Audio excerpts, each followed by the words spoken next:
প্রকৃতির মাঝে হারিয়ে যাব।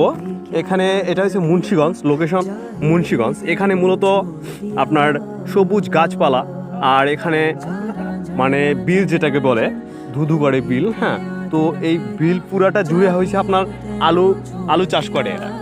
মূলত দেখেন এই যে আলু গাছ, তো এখানে কোনো ধানের কোনো চাষ নাই, এখানে সবটা জমিতে, প্রত্যেকটা জমিতে দেখবেন আলু চাষ করে। এই যে আমার প্রিয় ভাই আলুর মাঝে দাঁড়িয়ে বসছে, আলুর জমির মাঝে। তো এখানে প্রত্যেকটা জমিতেই শুধু আলু, মানে যেখানে চোখ যাবে আপনার সেখানে পুরোটা আলু আর আলু। এই দেখুন আবার দুই পাশে সুন্দর হাঁটার কত সুন্দর রাস্তা আছে এখানে, মানে জমির মাঝ দিয়ে সুন্দর হাঁটা যাবে, মানুষ অনেক সুন্দর করে রাস্তা রাখছে।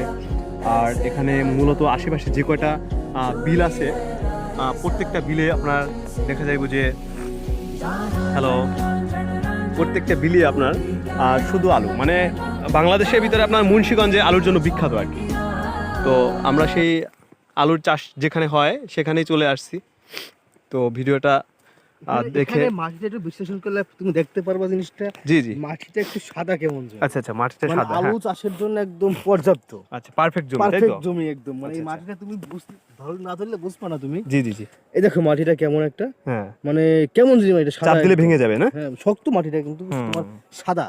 আমরা যেরকম মাটি দেখতে অভ্যস্ত, যদি লাল হবে, মাইটে হবে, জি জি জি, খয়েরি কালার হবে, কিন্তু হ্যাঁ, এটা তোমার সাদা মাটি। আচ্ছা আচ্ছা, ঠিক আছে, হ্যাঁ, এটা একদম আলুর জন্য একদম পারফেক্ট আলু। আচ্ছা, একদম পারফেক্ট মাটি। হ্যাঁ, মানে আমি জীবনে কোথাও দেখিনি যে এত পুরো বিল জুলে শুধু আলু চাষ করে, এই ফার্স্ট দেখলাম।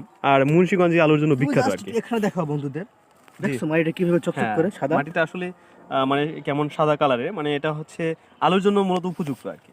আর এখানে আলুও হয়, অনেক বড় বড় আলু হয় জমিতে, তাই সবাই হয়তো আলু চাষ করে। সন্ধ্যা হয়ে গেছে, আজান দিচ্ছে। তো ভালো থাকবেন সবাই, টাটা, বাই বাই।